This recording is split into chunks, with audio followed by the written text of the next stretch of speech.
YouTube, what's going on? It's J&A Exotics, and welcome back. Now, it doesn't really matter what your hobby is in life. Every single hobby is going to have its pros, and every single hobby is going to have its cons. Today, I wanted to talk to you guys about the top 5 inconveniences of reptile keeping. Now, let's jump into it. Now, coming in at number 5 on today's list is going to be keeping feeder insects inside of the house. Now, I do understand not every single reptile is going to have a feeder insect-based diet.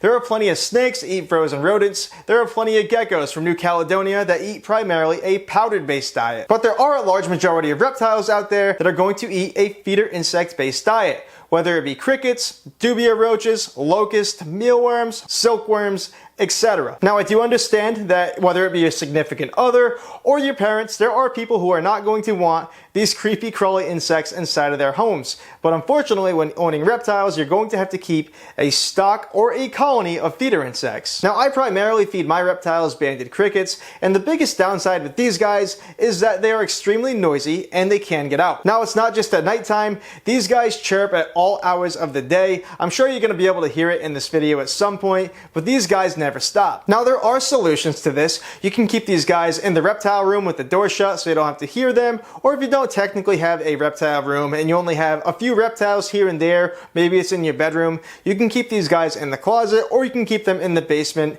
somewhere that's away from you so you don't have to listen to them. Now, I did mention these guys getting out. Sometimes, occasionally, I will drop one or two and not even notice it, but there are times where these guys escape the enclosures. These guys are escape artists, and I know with Exoterra and Zoomed tanks, they have the cable management in the back where you can slide the cables through. They also have little blockers that are supposed to block these holes, and no matter how many times I block these holes, I still find that crickets always get out. I've even gone to the extent of taking electrical tape, taping over the area where the holes are, and I still feel like every now and then these guys manage to find a way out somehow. That's where our cat Oreo comes into play. Oreo's job is to take care of the crickets that get out of the enclosures, and she does a pretty good job at it. Now, if you are going to keep a colony of insects, it's not the biggest deal in the world, but it is a little bit more maintenance a week taking care of them. Now, coming in at number 4 on today's list is going to be daily maintenance. Now, obviously, these reptiles are living, breathing animals, and they require our care every single day to keep them alive. We need to turn their lights on,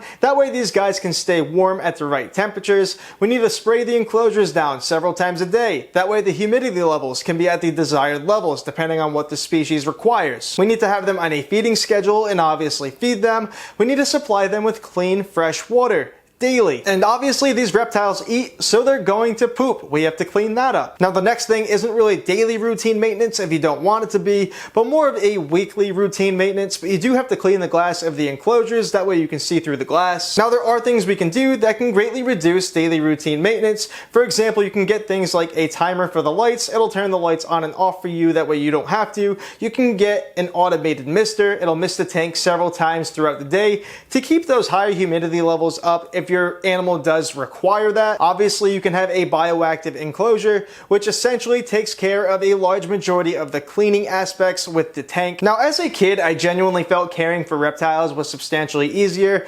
I would go to school, come home, do homework, chores if necessary, and then I have the entire rest of the day to take care of all my animals. Now, as an adult, I do feel that it's harder, especially have kids thrown into the mix. We don't have kids yet, but we go to work, I'll work overtime, and then I have to come home, I have to take care of the house, I have to do yard work depending on the season, and to top it all off, I do have to take care of all the animals. Now, I broke it down to a science, and my collection is at a manageable level for me, but if I were to have a massive collection like some of the other people on YouTube, it would literally be a second job for me. Now, obviously, that is where planning, scheduling, and not overloading yourself with more animals that you can handle comes into play. Next up, coming in at number 3 on today's list is going to be the overall money we spend. Now, obviously, it's expected when you're purchasing an animal, you're going to be spending money on them. Now, personally, I do have a smaller collection, if you will, but still, just to feed these guys, buying crickets every single week, I go through 500 crickets.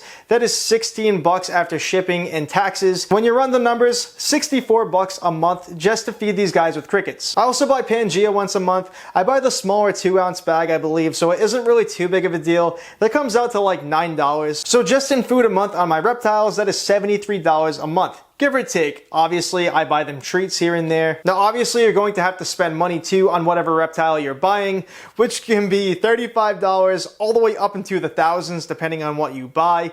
But you're going to have to house these reptiles in something, and these enclosures have gotten expensive lately. I mean, this guy right behind me, it's $300 plus for this size enclosure these days, which is kind of crazy because I did get it for like $180 at the time. Now, something I feel that is overlooked drastically in the moment when purchasing a reptile is electricity. These animals cannot live without it. They require lighting, sometimes even filters if you have water portions within the enclosures, and obviously the larger your collection is, the more electricity it's going to use up. You might not notice a drastic impact from just one bearded dragon, but if you have an entire room full of reptiles that all have heat bulbs, UVB bulbs, LED lights, some of them, like I said, might have filters and pumps for water features, your electricity bill is going to skyrocket. I never even touched base about buying substrates or decor or plants for inside of the tank.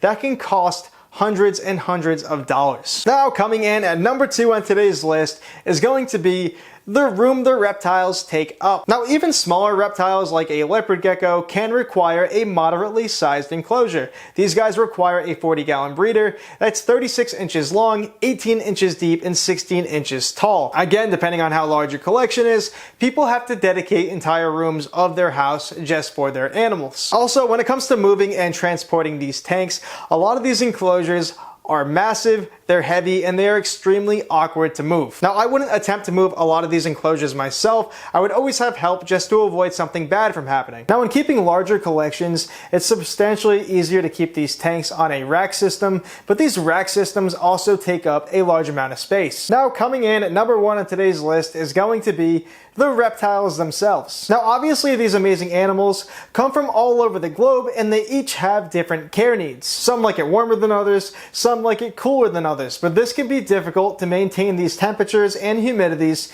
throughout different seasons. Take me, for example. I live in New England, and I experience all 4 seasons. Now, in the summertime, it gets really hot and humid, so I have to turn my central air on inside of my house because it's terrible and unlivable if not. But when the central air is on, I have to up the wattages of all the bulbs in the house to keep my reptiles enclosures at the correct temperatures. Also, in New England, we can have some extremely bitter and dry winters. In the wintertime, my house gets hot and dry, therefore I need to reduce the wattages of the bulbs. I would say the most challenging time of year to keep my temperatures perfect is late fall, early spring. You're in that weird limbo period where some days it's cold, some days it's hot, you just never know. Another one of the most challenging things about reptiles and keeping them is if you want to try to plan a vacation. Again, I will use myself as an example, but whenever I wanted to try to go on a vacation, it was like pulling teeth for me to try to get somebody that I trust to take care of these animals. Now, if whoever you're asking isn't used to taking care of animals and they're not in the hobby,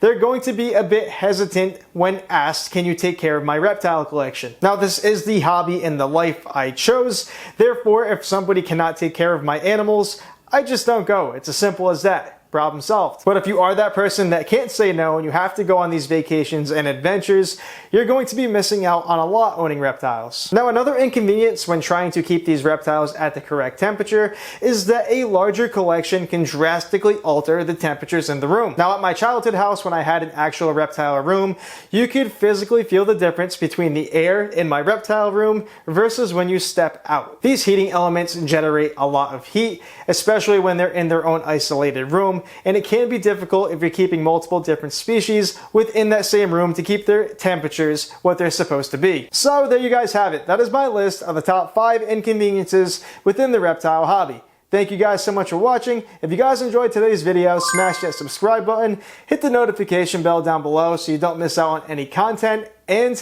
I'll see you guys in the next one.